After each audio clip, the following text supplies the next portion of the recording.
আজকে শুনছেন লিপিকা বিশ্বাসের লেখা রহস্যের ছায়া পর্ব ৫। তোমরা যদি লিপিকা বিশ্বাসের লেখা আরও কিছু গল্প পড়তে চাও তো প্রতিলিপি অ্যাপের মাধ্যমে তোমরা দেখতে পারো। ধন্যবাদ। শুরু করছি আজকের পর্ব। ঘর জুড়ে নিঃশব্দ এক ভয় ছড়িয়ে পড়েছে। বাতাস যেন হঠাৎ ভারী হয়ে এসেছে। দরজা আর জানালার পর্দা হাওয়ায় নয়, বরং কোনো অদৃশ্য সত্তার নিঃশ্বাসে ধীরে ধীরে সীমার বিছানায় শক্ত করে বাঁধা। তবু তার শরীর অস্বাভাবিকভাবে টানটান হয়ে আছে, যেন সেই বাঁধন ছিঁড়ে বেরিয়ে আসতে চাইছে কোনো অলৌকিক শক্তি। পাশের ঘরে সুবর্ণা ঘুমাচ্ছে। বেলা সতর্ক, যাতে সীমা এই অবস্থা তার কানে না পৌঁছায়, কারণ সে জানে একটুখানি আঁচ পেলেও সুবর্ণা আরও ভেঙে পড়বে।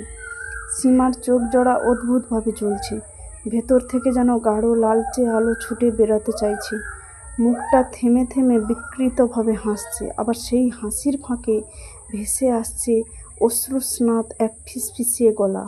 রক্ত খেতে চাই আমি, অনেক রক্ত খেতে চাই। মোড়ল তড়িঘড়ি তার পুঁটলি থেকে একটা কাঁচের ছোট্ট বোতল বের করলেন। ভেতরে জলের মতো দেখতে তরল। তিনি মন্ত্রপাঠ করে সেই জল নিজের হাতে নিয়ে সীমার গায়ে ছিটিয়ে দিলেন। মাত্র কয়েক মুহূর্তেই সীমা শান্ত হয়ে এলো। তার চোখ ধীরে ধীরে বন্ধ হয়ে গেল। মোড়ল এক দীর্ঘ নিঃশ্বাস ফেঁসে বললেন, আত্মা ভর করেছিল, এখন সে চলে গেছে, আর ভয় নেই। তিনি সীমার বাঁধন খুলে দিলেন। নেহার কপালে কাটা জায়গায় রক্ত জমাট বেঁধে শুকিয়ে আছে। মোড়ল তার দিকে তাকিয়ে পুঁটলি থেকে ছাইয়ের মতো কিছু বের করে বেলার হাতে দিয়ে বললেন, এটা জলে গুলে ওর কপালে লাগিয়ে দিও, ব্যথা থাকবে না। কেউ অসুবিধায় পড়লে আমায় ডেকো। তারপর তিনি পুঁটলিটা নিয়ে ধীর পায়ে ঘর ছেড়ে বেরিয়ে গেলেন। তার বাড়ি এখান থেকে বেশ কিছুটা দূরে। বেলা একটি বাটিতে জল নিয়ে তাতে গুলোচ্ছে ছাইয়ের মতো জিনিসটা। নেহা চুপ করে বসল। তার মুখে উদ্বেগের ছাপ। সে ভূতে বিশ্বাস করে না, তবু সীমার ঘটনাটা কিছুতেই মেনে নিতে পারছে না।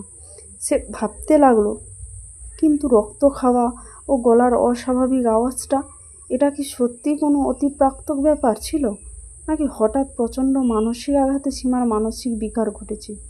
সে নিচু স্বরে জিজ্ঞাসা করল, সত্যিই কি সীমার ওপর ভূতের প্রভাব পড়েছিল? জিতু তার দিকে তাকালো। বেলা জিতুকে বলল, ও সীমার বন্ধু নেহা। জিতু বলল, হ্যাঁ, ভাগ্য ভালো মোড়লমশাই সময় মতো পৌঁছেছিলেন, না হলে মেয়েটা বাঁচত না। এই গ্রামে এমন ঘটনা প্রায়ই ঘটেছে। তুমি সীমার দিকে নজর রেখো নেহা, আর ওই ওষুধটা কাটা জায়গায় লাগিয়ে দিও। এই বলে সে পাশের ঘরে গেল। বেলা ছাইয়ের মতো জিনিসটা জলে গুলে নেহার কপালে লাগাতে গেল। নেহা সরে গিয়ে বলল, লাগবে না বৌদি, এমনি ঠিক হয়ে যাবে। বেলা দৃঢ়কণ্ঠে বলে উঠল, লাগাও বোন, মোড়ল মশাই দিয়েছেন, কাটা জায়গাটা কোনো ব্যথা থাকবে না। নেহার কাটা জায়গাটা ব্যথা হচ্ছে, কিন্তু সে তা স্বীকার করল না।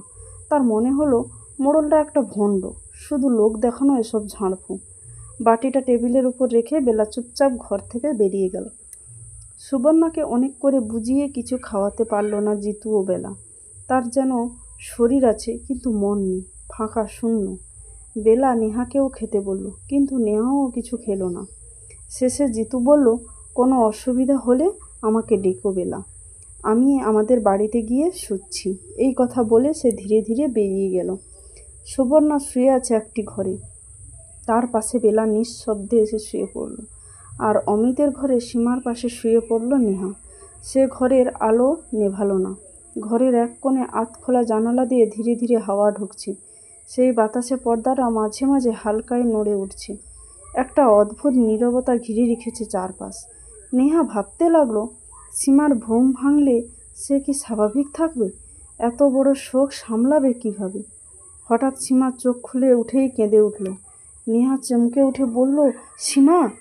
সীমা নেহার হাত চেপে ধরে কাঁপা গলায় বলল, অমিত, অমিত নেই, এটা ভাবতে পারছি না।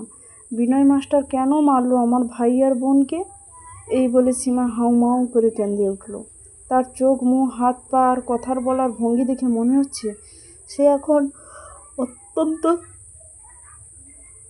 অত্যন্ত স্বাভাবিক চেতনায় আছে। নেহার বুকের ভেতর একটু আশার আলো জ্বলল। সে স্বস্তির নিঃশ্বাস ফেলল। সীমা ধীরে ধীরে উঠে বসল। তার চোখে পড়ল নেহার কপালের দিকে। কাটা জায়গাটা ফুলে উঠেছে। চোখে জল এসে গেল তার। সে উদ্বিগ্ন গলায় জিজ্ঞেস করলো, কপালটা কাটলো কি করে তোর? পড়ে গিয়েছিলি? নেহা কেঁদে ফেলে ওকে জড়িয়ে ধরল। সে মনে মনে ভাবল, ও মানসিক যন্ত্রণায় ভারসাম্য হারিয়েছে, আমাকে ধাক্কা দিয়ে ফেলে দিয়েছিল।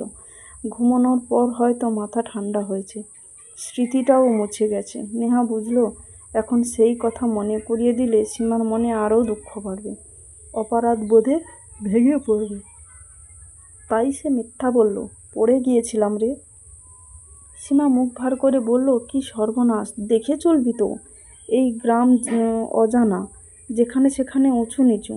সে তাড়াতাড়ি খাট থেকে নেমে আলমারি খুলে একটা ছোট্ট বাক্স বের করলো।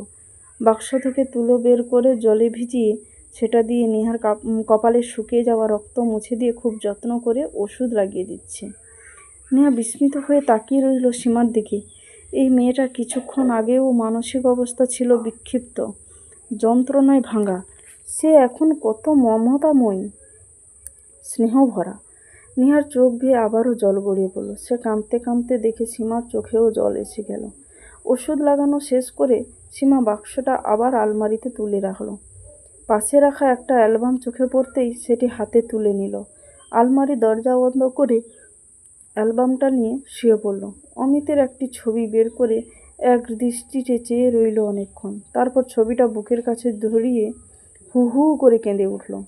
নেহা তার পাশে শুয়ে বারবার মাথায় হাত বুলিয়ে দিতে লাগলো, শান্ত করার চেষ্টা করতে লাগলো। কিন্তু তার নিজের চোখ থেকে অশ্রু গড়িয়ে পড়ছে থেমে থেমে। ঘর জুড়ে এক নীরব কান্নার সুর ধীরে ধীরে ছড়িয়ে পড়ল। নেহা আলোটা নিভিয়ে দিল। পাশের ঘর থেকে মাঝে মাঝে ভেসে আসছে সুবর্ণার কান্নার অস্পষ্ট আওয়াজ, আর দূরে কোথাও কুকুরের একটানা ঘেউ ঘেউ, যা রাতটাকে আরও বেশি শূন্য আর ছমছম করে তুলেছে। ধীরে ধীরে দুজনেরই চোখ জড়িয়ে এলো। ঘরে নিস্তব্ধ, তবে সেই নীরবতা ভাঙল এক অদ্ভুত শব্দ।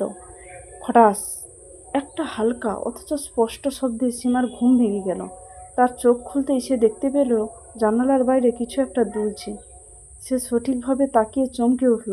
তার ছোট্টবেলাকার সেই সাদা কাপড়ে লাল ফুল ছাপা ফ্রক পরা পুতুলটা অন্ধকারে স্পষ্ট দুলছে জানালার সামনে, যেন কেউ অদৃশ্য দড়িতে সেটাকে লটকে দিয়েছে। সীমা কাঁপতে কাঁপতে বলল, আমার আমার পুতুল। ঠিক তখনই একটা ঠুন শব্দে পুতুলটা মাথা গড়িয়ে নিচে পড়ে গেল, যেন কেউ এক ঝটকায় গলা কেটে ফেলে দিল। সীমা আতঙ্কে চিৎকার করে উঠল, কে কে ওখানে? তার চিৎকার নেহার ঘুম ভেঙে গেল। নেহা তড়াক করে উঠে আলো জ্বালিয়ে সীমার পাশে বসে পড়ল।